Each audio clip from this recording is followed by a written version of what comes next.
প্রিয় হাজরিন, আমি আজকে আপনাদের সামনে আলোচনা করব যে গুনাহ করার কারণ কয়টি। কয়টি কারণে মানুষ গুনার প্রতি এডিক্টেড হয়, কয়টি কারণে মানুষ গুনার সাথে জড়িয়ে যায়, কয় কারণে মানুষ গুনাহ করে, এটা আমাদের জানা দরকার আছে।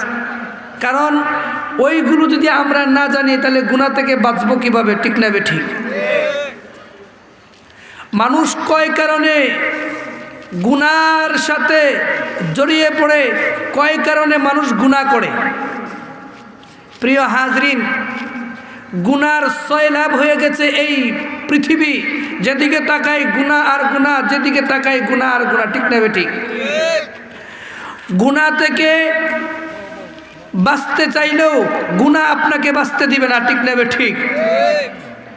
প্রিয় হাজরিন, আমাদের বড়রা বলেন, মাশায়েখগণ বলেন যে ইবাদত করা সোজা, নামাজ পড়া সোজা, রোজা রাখাও সোজা, এমনকি দান সদকা করাও সোজা, তবে গুনাহ থেকে বাঁচা খুব কঠিন।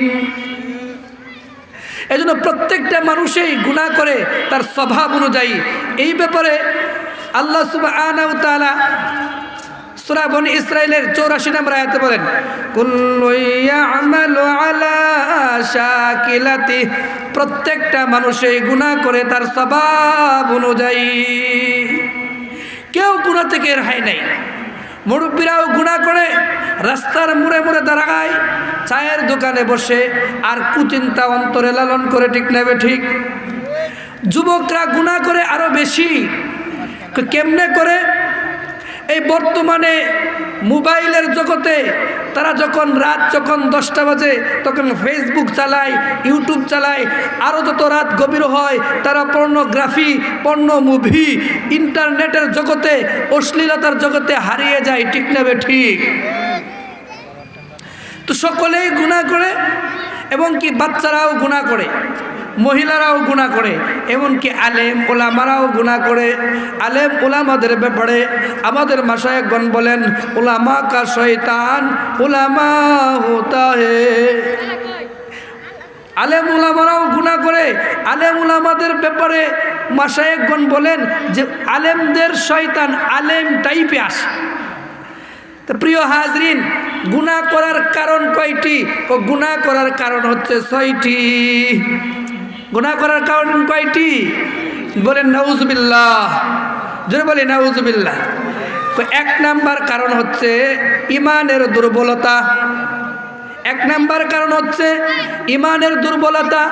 ইমানের দুর্বলতার কারণে মানুষ গুনাহ করে।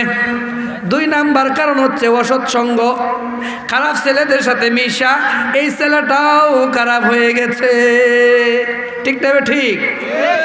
আগে সিগারেট খাইতো না, খারাপদের সাথে চইলা, খারাপ ছেলেদের সাথে চইলা, যারা বিড়িখুর তাদের সাথে চইলা এই ছেলেটাও বিড়িখুর হয়ে গেছে।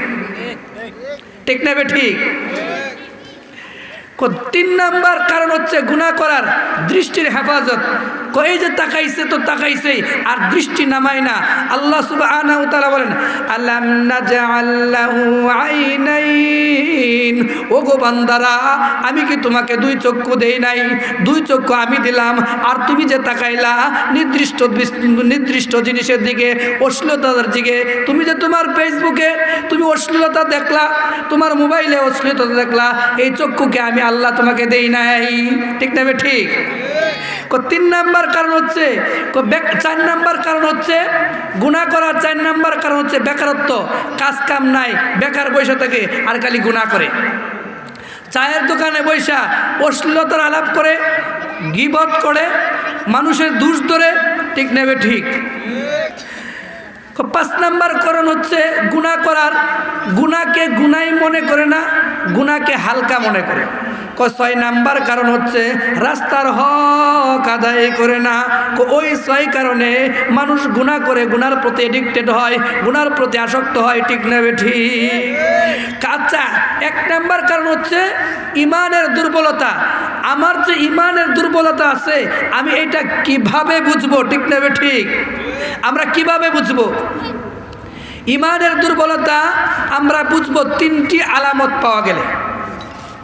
কয়টি আলামত পাওয়া গেলে? তিনটা আলামত পাওয়া গেলে ইমানের দুর্বলতা। এক নাম্বার, সামর্থ্য থাকা সত্ত্বেও গুনাহ না ছাড়া।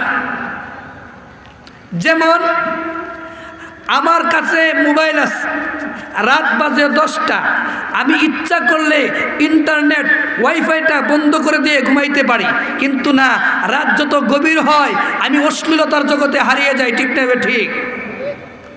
এই যে আমার সামর্থ্য ছিল, আমার সামর্থ্য থাকা সত্ত্বেও আমি গুনাহ ছাড়ি নাই, এটা হচ্ছে ইমানের দুর্বলতা।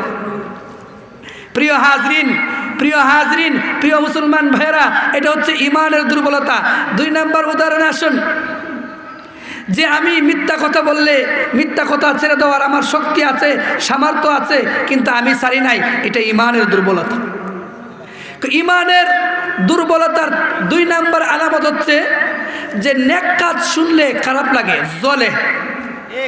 আল্লাহ সুবহানাহু ওয়া তাআলা তাদের ব্যাপারে সূরা ফুরকানের 44 নম্বর আয়াতে বলেন, ইনহুম ইল্লা কাল আনআমি বাল হুম আদাল্লু সাবিলা। এরা পশু না, এরা পশুর চেয়ে আরো নিকৃষ্ট। ঠিক না ঠিক?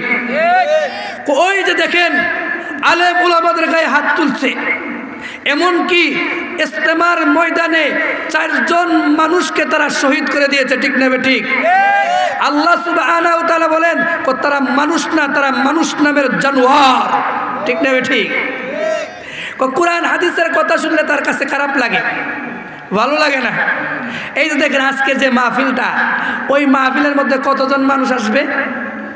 যদি একটা গানের আসর হইতো কি পরিমাণ মানুষ হইতো বলেন? ঠিক না ঠিক?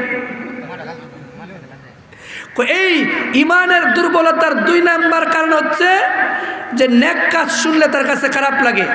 আর যারা ইমান ভালো, তাদের দিনের কাজ শুনলে, দিনের মজলিসে বসলে খালি ভালোই লাগে, বাড়ির কথা মনে হয় না। ঠিক না ঠিক? 3 নাম্বার আলামত হচ্ছে যে লোকটা হারাম উপার্জনে ব্যস্ত, হারাম বাস করে না, হারাম খায়, অমুকের মাল, অমুকের টাকা, অমুকের বাড়ি, অমুকের ক্যাপ নিয়ে যায়। ঠিক না ঠিক? আমাদের বাংলাদেশের ভূমিমন্ত্রী, সাবেক ভূমিমন্ত্রী, তার 360টা বাড়ি। এটা কি সে কামাই করে করছে না জনগণের টাকা চুরি করে করছে? ঠিক না ঠিক? এটা কেন করছে? এটা ইমানের দুর্বলতা। ওই 3টা আলামত যদি পাওয়া যায় তাহলে বুঝতে হবে তার মধ্যে ইমানের দুর্বলতা আছে। 1 নাম্বার আলামত কি? যে সামর্থ্য থাকা সত্ত্বেও গুনাহ না ছাড়া। আচ্ছা বলুন তো, যারা সুদ খায়, যারা ঘুষ খায়, যারা ঘুষ খায়, এরা কি না খাইলে ফকির হয়ে যাবে? ভিক্ষা করা লাগবে? কেন খায়? এটা ইমানের দুর্বলতা। আর যারা সুদ খায়, যারা সুদের সাথে জড়িত, তাদের নামে আল্লাহ সুবহানাহু ওয়া তাআলা 70টা গুনাহ লেখে। এর মধ্যে সর্বনিম্ন হচ্ছে মাপন মায়ের সাথে জিনা করলে যে পরিমাণ গুনাহ হয়, সর্বনিম্ন গুনাহ হচ্ছে এটা। নাউজুবিল্লাহ বলবেন না? 2 নাম্বার কারণ হচ্ছে নেক কাজ ভালো না লাগা। 3 নাম্বার কারণ হচ্ছে হারাম উপার্জনে ব্যস্ত হয়ে যাওয়া। এই 3টা আলামত হইলে ইমানের দুর্বলতা